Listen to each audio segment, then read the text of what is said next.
so now I'm going to enable manual mode. Go live here. Boom, we are live.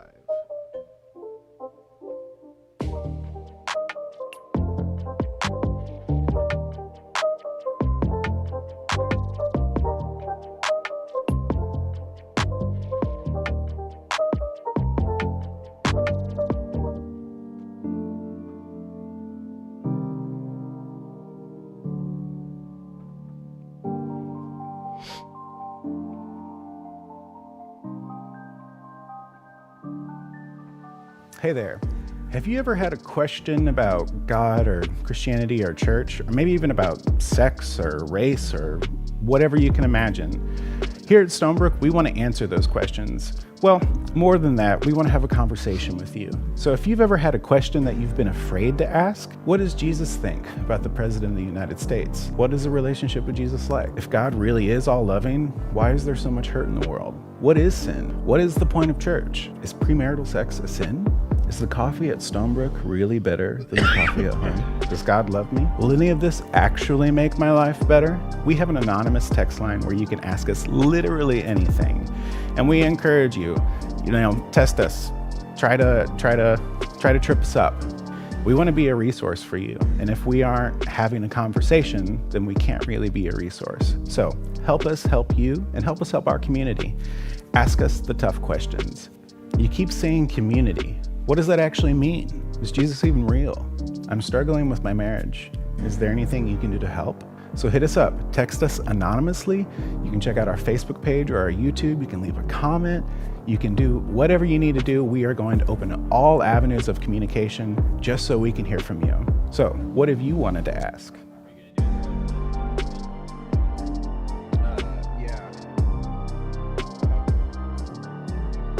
From the very beginning, when we started Stonebrook, we said we want to be a place where every member is a minister, where every member is a missionary, where we can equip. In fact, that's what, as we're trying to have this zero-based thinking, as we go back to the New Testament, that's what the Apostle Paul said the purpose of ministers was, to equip those that are Jesus followers to serve their friends and their neighborhoods and people in their community, and not just wait for Sunday morning where we get together and we have a great time. I think that will always be our rallying point, and that's what I want Stonebrook to become, a place where Stonebrookers all over the city are impacting their friends and neighborhoods and different organizations that need help, that certainly don't look to the church for help. So many times the church has been the ones that's going to the community asking them to help us. But we want to become an organization that resources the community.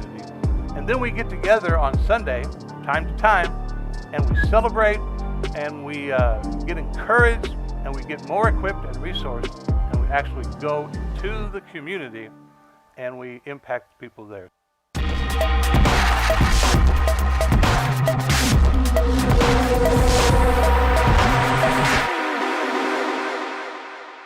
Hey guys. Some of you are wondering, is Stonebrook ever going to actually get together in person again? It's been almost a year since we had official meetings. So, we ever going to get together?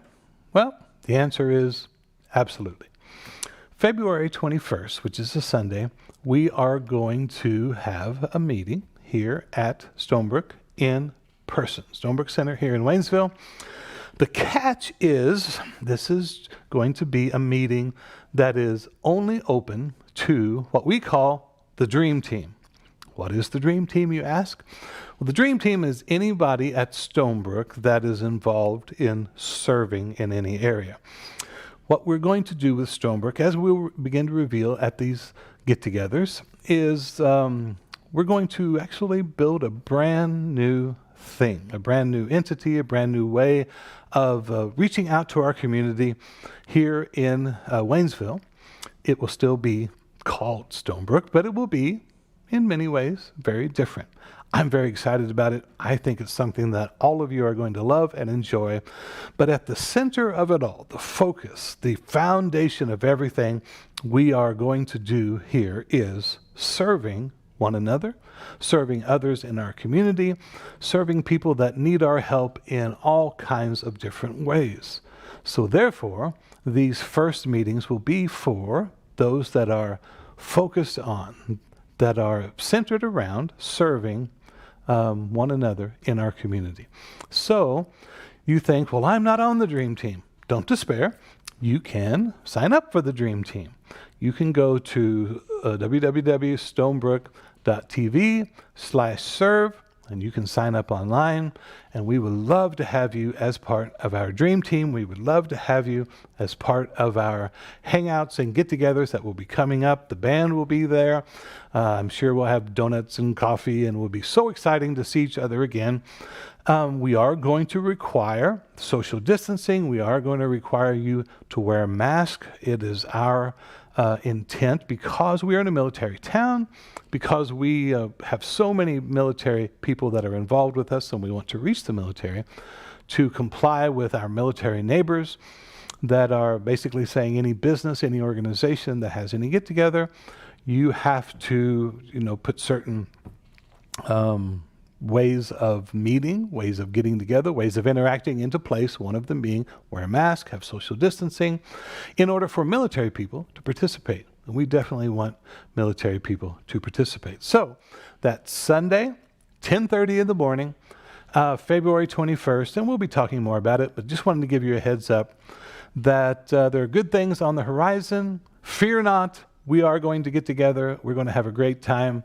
There will be childcare for your kids. We're not going to have the way we've had kids in the past at this particular time, where we have Kids Rock and Kids Zoo, but there will be childcare and they will be taken care of. We're going to eat together. It's basically going to be a party. It's going to be so good to see each other. I don't know if we should be hugging each other, maybe, air high fives or fist bumps from a distance, but we really look forward to seeing you again, February 21st on a Sunday. See you then. Cool. Hello. Good morning, everybody. If you're just now tuning in, welcome to Stonebrook Live. It is Sunday morning. What is today's date? Does anybody actually know what the day it is? February 7. Oh, I should know that because in 2 weeks' time, on the 21st, we're going to meet here at Stonebrook Center, which is really, really exciting. So yeah, in case we haven't met before, my name is Joe. I'm what we call a creative director here at Stonebrook. I'm kind of in charge of what you see in here. In the booth with me today, I have Josh, who is our audio engineer. If we could get a shot of him real quick. Josh, why don't you say hey?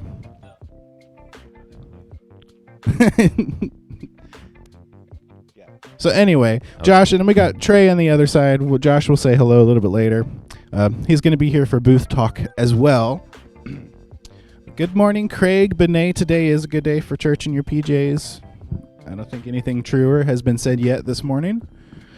Marty, it's always a pleasure to hear from you. Scott, and Christine McLean. Awesome. Thank you guys so much for tuning in live with us on Sunday.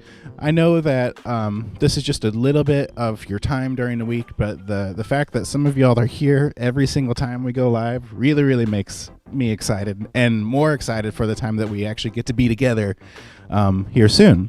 So we got lots of stuff to look forward to. Today, Mark is going to continue with the series, The End of the World as We Know It.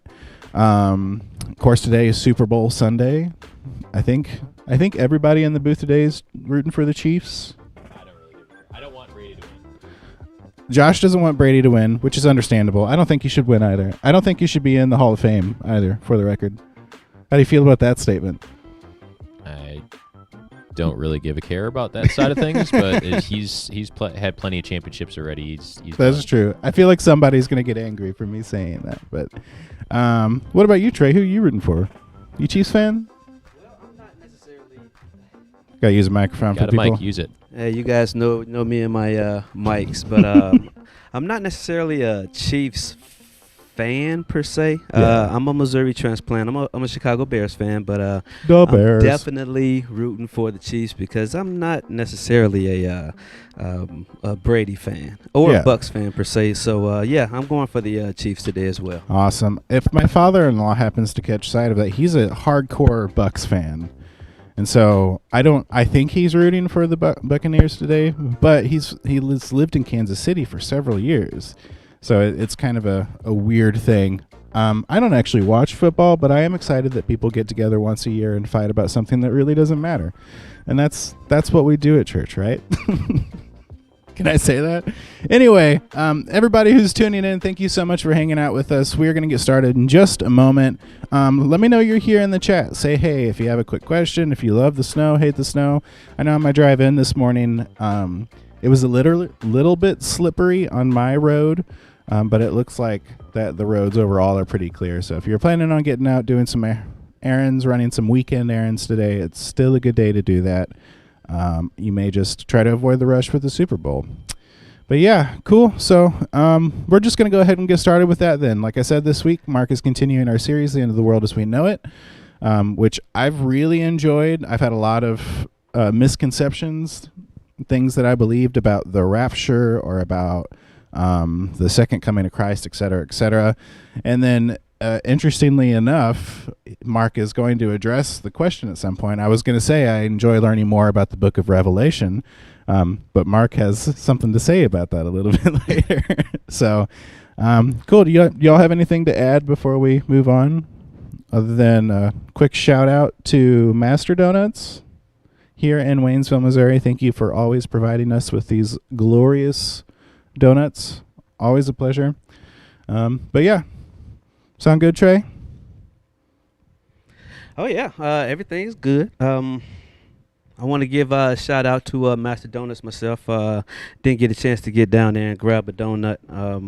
Been down here messing around with the all the buttons. You've been stuff. setting up, yeah. Yeah, I've been down here setting up. But shout out to Master Donuts and everybody out there eating them. Can't wait to meet up with the Dream Team on February 21st. Yes. Guys, been waiting on this a long time. It's like a whole year. Yeah, I'm telling you, it's been a while. So can't wait to get back in the groove of things with you guys. And yeah, it's been a long time coming. So perfect. So what we'll end absolutely. We'll end with that before Mark. If you're not a part of the Dream Team yet, we want to encourage you, stonebrook.tv/serve. This first event is a Dream Team exclusive event. What that means is that we're not quite ready to open to the public, and so we want to equip and resource and train people who are wanting to serve and be a part of Stonebrook before we actually invite people to come through the doors and experience what we call Stonebrook for the first time. So February 21st, don't miss it. But is Master sponsoring yet? Not yet, Amanda, but we're working on it. We're on our way. By working on it, you haven't talked to them about it yet. Yeah, exactly. So like the thought is we just say their name enough, we just manifest the sponsorship. But Master Donuts, I'll be in touch with you at some point. But we're going to go on. Thank you so much for hanging out with us this morning. We really appreciate it. Enjoy the message. If you have comments or questions, leave them below or text us. We really want to have a conversation. But other than that, grab a donut yourself, grab some coffee, slip into those PJs if you changed into something else, and enjoy the rest of what we have for you today.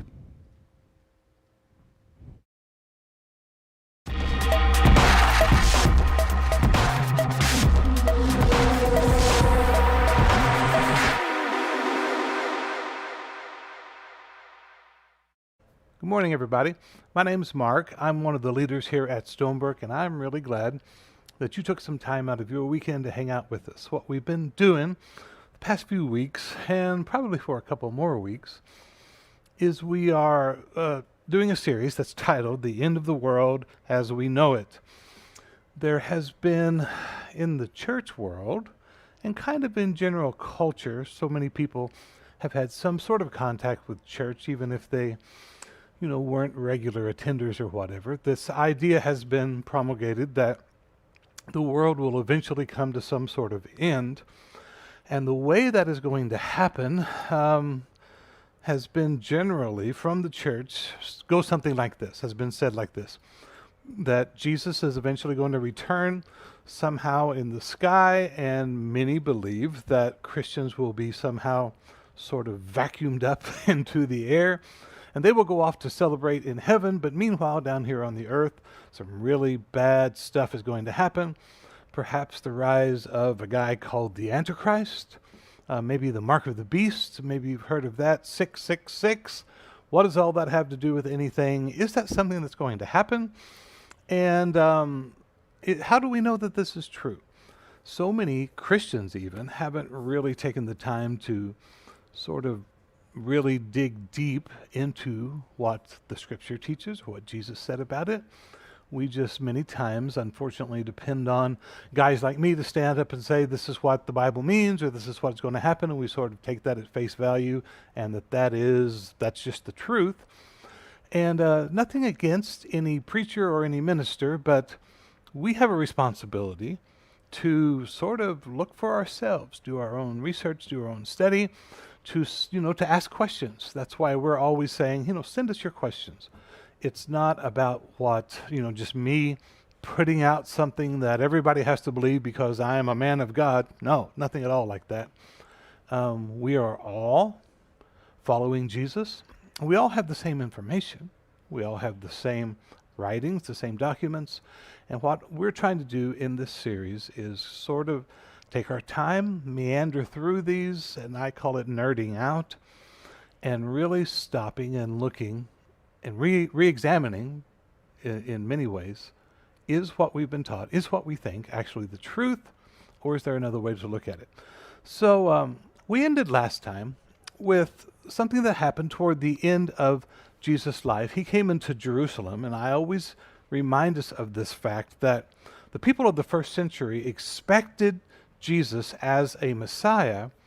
Another word for Messiah in our day, it would be like knight in shining armor, the cavalry, the tanks or the SEAL team coming to deliver us from occupation, because Israel was controlled by the Roman government, and the Roman army actually occupied their territory. They expected Jesus to come in and to eventually become a military leader and ultimately their king, set up an earthly domain, an earthly rule, and forever restore Israel to its greatness, to its sovereignty, and set up a kingdom and rule them forever, and make Israel sort of a world renowned, a world controlling natural government. This wasn't at all what Jesus had in mind, but they hadn't learned this yet. So toward the end of his ministry, he comes into Jerusalem. They've hailed him as a king. They think this is about to happen. And Jesus and his disciples are in the temple. Jesus has been teaching there in the temple, which is the center of everything that the Jewish people, the center of their entire life, not only religiously, but their religion and their government was inextricably tied together. And so the disciples thinking, it won't be long till we'll be in charge at this beautiful temple. And they're pointing out how nice the temple is. And Jesus says, well, don't get too used to this temple, because not one stone is even going to be left upon another. That's a way of him saying, this is all going to be destroyed. So we'll sort of pick it up from that point. Here in the book of Mark, Mark wasn't actually a follower of Jesus, but Mark later in life became an assistant to Peter. And he's sort of telling Peter's perspective. And we'll pick it up here. It says, as Jesus was leaving the temple that day, his disciples said, hey, teacher, look at these magnificent buildings. Look at the impressive stones in these walls. Jesus, being the sort of the party pooper that he could be, he said to them, this is all going to be destroyed. And then he just walks away. Well, then, a little bit later, actually 4 of his disciples, Peter, James, John, and Andrew, came to him and said, tell us when. When will all this happen? This is really important. When will all this happen? Not when will all of the world completely come to an end. They weren't thinking that at all. They weren't thinking that thousands of years from now, history is going to come to a close. They weren't thinking that the United States and Russia and all these nations are going to exist, and China, and there's going to be some nuclear war. There's going to be some world leader that takes over everything, and Jesus is going to come in the air. All they're asking him is, when is the temple going to be destroyed? Because that would be, to them, the end of the world as they know it. That would mean our religion is all over. God has forsaken us. Our country is gone. Oh my gosh, what is going to happen here? And when will this happen? What sign will you show us that these things are about to be fulfilled? And Jesus replied, don't let anybody mislead you, for many will come in my name claiming I am the Messiah. This actually happened in history after Jesus' death and resurrection. The Jewish people did not accept Jesus as their Messiah as coming from God. The general populace didn't. So they were still expecting a Messiah to show up and deliver them from Roman occupation. Well, there were several, in fact, many Jewish so-called prophets that obliged this expectation in the people. And they began to say, I'm from God, and I'm going to lead you out. Several of them gathered a small following. The Romans always squelched this by killing that leader and dispersing their followers. This happened several times. The Jewish people, over and over and over, we get a lot of this from a historian named Josephus that recorded in a book called The Jewish Wars. And long about 66 AD, Vespasian, a general from Rome, came into the Judean area to squash this rebellion of the Jews, trying to throw off this oppressive government. These messiahs began to prophesy that God was with them and was going to empower them to violently dispel and repel their attackers, their oppressors. And this was not at all what Jesus or God had in mind. He goes on and says, you'll hear wars, rumors of wars, threats of wars. Don't panic. He says, yes, these things must take place, but the end, when he says the end, he's not talking about the end of history in the year 2021. He's talking about the end of the temple system, which is actually something, one of the reasons that Jesus came to this earth was to end this religious mindset of the Jewish people, but not just the Jewish people. The entire world had the idea that in order to get to God, you had to make sacrifices, you had to have a special holy place where holy people read holy scriptures and made holy sacrifices if you wanted to get to a holy God. And one of Jesus' main purposes was to remove that idea from our collective consciousness. And using the Jewish people, of whom he was a member of the Jewish nation, using them as an example that this temple system of worship that you have is not what God wants. This will come to an end. When he talks about the end, he's not talking about the end of history, but the end of this religious system. He says, nation will go to war against nation. That happened. Kingdom against kingdom. There will be earthquakes in many parts of the world. When I was growing up, preachers would talk about, oh, the earthquakes are getting more prevalent. Actually, if you look at the scientific evidence, earthquakes have remained pretty steady over the past 50 years, 50 to 100 years when we've had any kind of way to track them well. They aren't increasing in frequency. We know more about them because of social media, because we have more instruments to measure them all over the world. But there's always been earthquakes. Earthquakes aren't a sign of the coming of Jesus. Things getting bad aren't a sign of the coming of Jesus. In fact, Jesus says something coming up that we're going to look at about things getting bad in the earth that is one of the most encouraging passages in Scripture that preachers like me have taken and twisted to bring fear to us about our future. We'll get to that in a minute. I'm getting ahead of myself. But it says earthquakes in many parts of the world, as well as famines, but this is only the first of the birth pains. Now, birth pains doesn't indicate that there's going to be an end of life. Actually, is the beginning of life.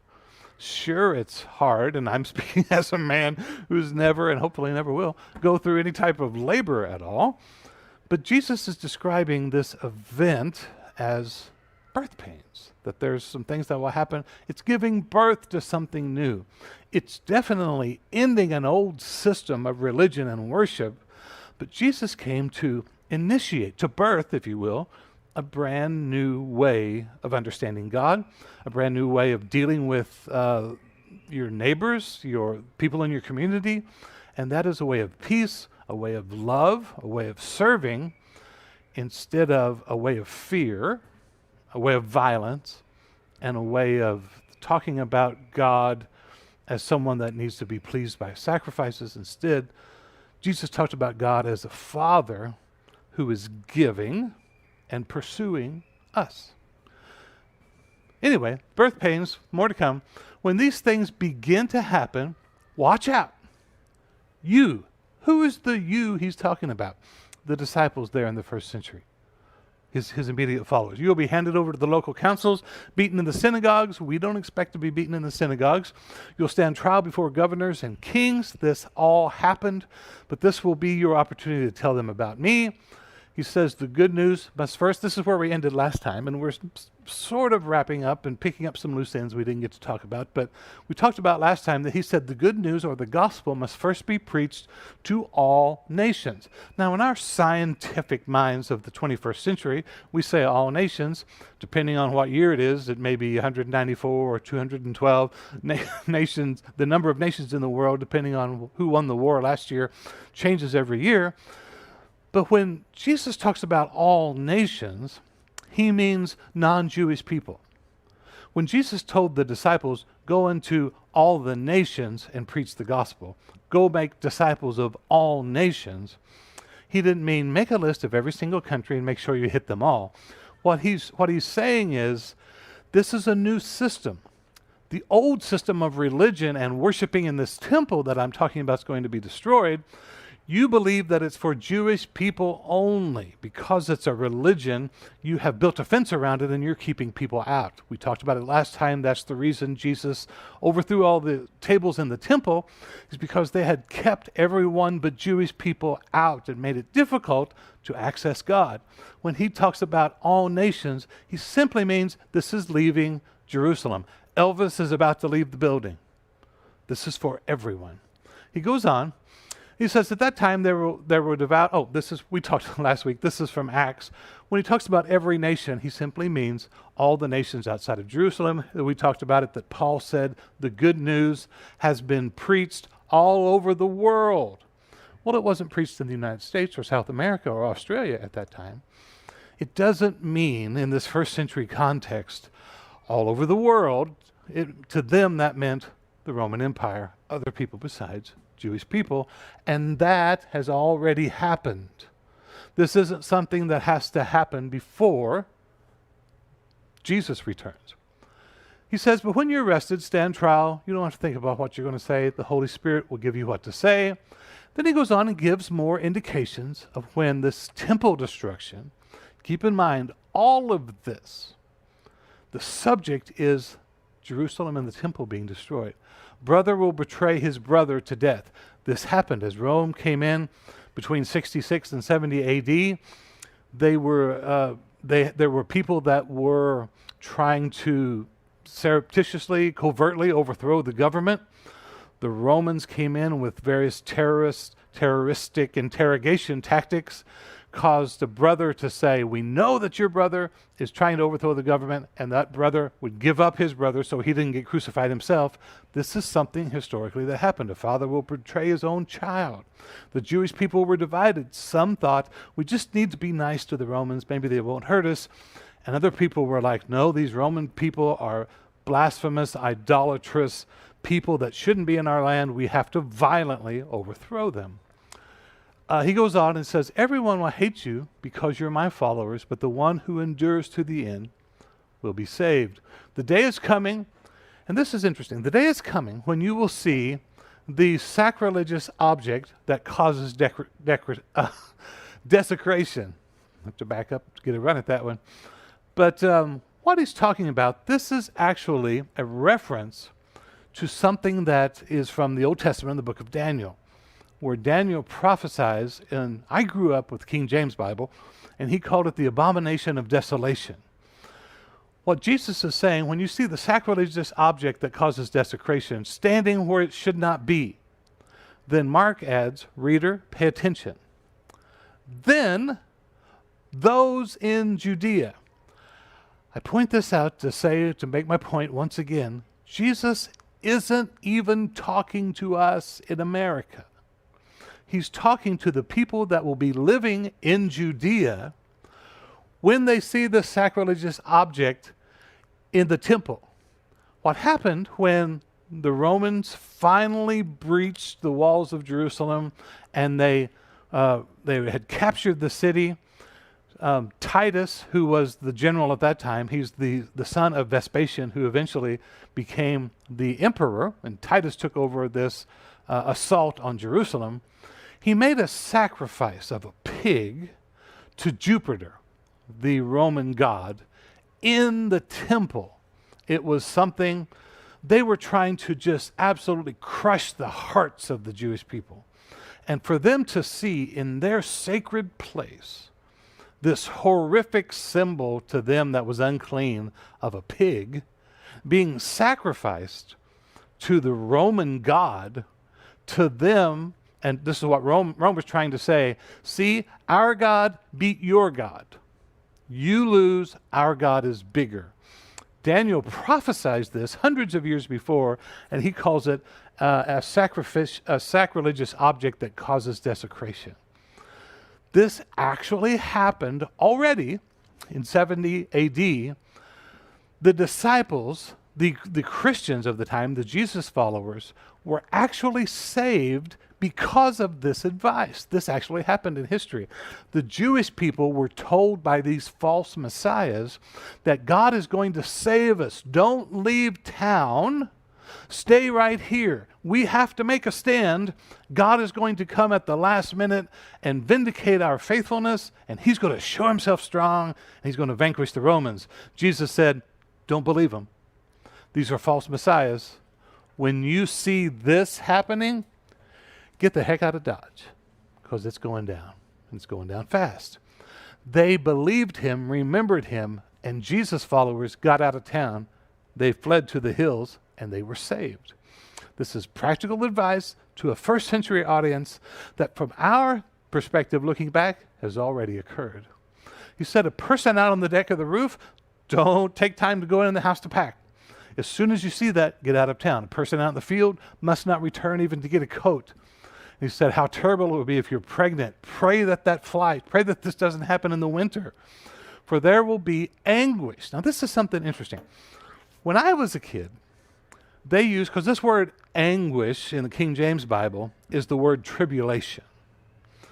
And Christians have taught for years that there's going to become this time period in the future called the Great Tribulation, where the Antichrist will take over. You'll have to get the mark of the beast, or you won't be able to go shopping at Walmart. You won't be able to eat, and you have to bow down to the Antichrist, or you'll be killed. All Jesus is talking about when he says there will be greater anguish, King James, great tribulation, in those days. What days? The days when the Romans sacrifice in the temple, the days when they come in to squash this rebellion, than at any time since God created the world. Now, the horrific crimes that the Roman government committed. People, this is why I always get a sort of laugh a little bit when Christians will say, oh, times are getting so bad. It's got to be time for Jesus to return. We don't know what bad is. We're talking about an ancient culture where women and children were considered as useless refuse, or something that you rape, something that you kill. They're just property. Other cultures, other ethnicities. The horrific crimes that the Roman army committed in crucifying random people, setting them on fire for sport. We have no earthly idea what bad times are. This is one of the most encouraging scriptures in the entire Bible. But preachers have turned it to instill fear in us that if we don't repent, if we don't accept Jesus, you're going to have to go through this great tribulation, and it's going to be horrible. It's going to be the worst that ever happened.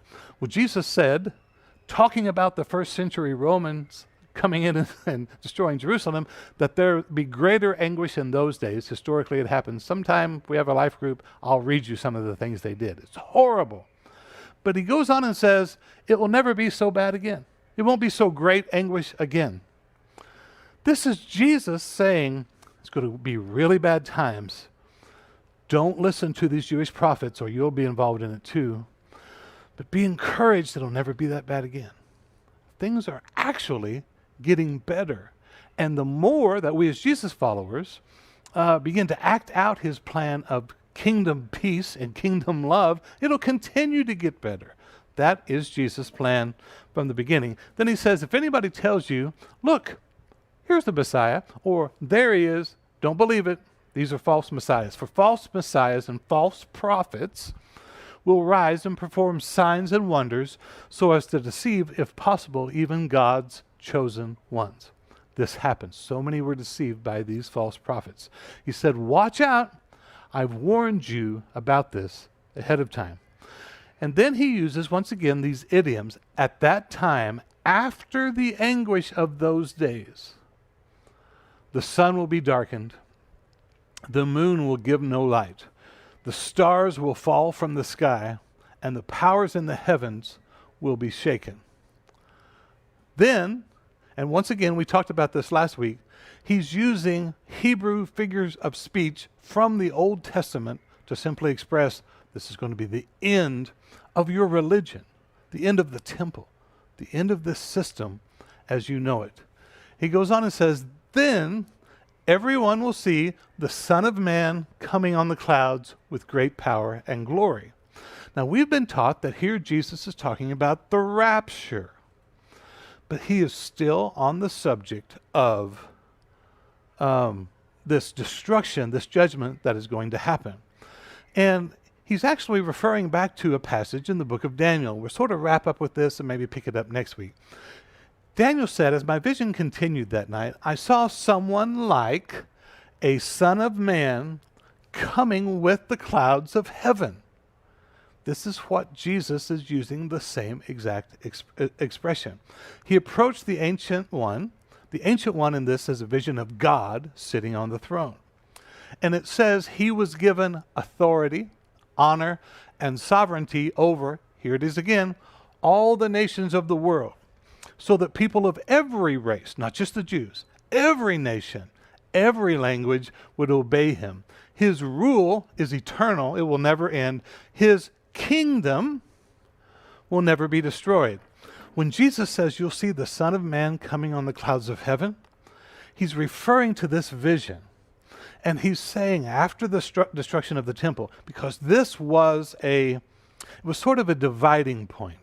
It was the tipping point, if you will, between up till that point, the having a hard time coming up with the words. The movement of Jesus followers or Christianity was a combination of Jewish people in the Jerusalem area, but also Gentiles had started. After the destruction of the temple, this Jesus movement sort of took a fork in the road and it became predominantly a Gentile movement. The Jewish people sort of felt like God had abandoned them because their nation and their temple had been destroyed. But Jesus is saying at this point, and we'll talk about this more next week, at this point is where my kingdom, what I had in mind from the very beginning, when we created the world, it was never for there to be a temple and sacrifices and worship. I just wanted to be a kingdom that was inside of all of my followers, where they are loving their neighbors, where they are doing good to all those people around them. They're living in peace.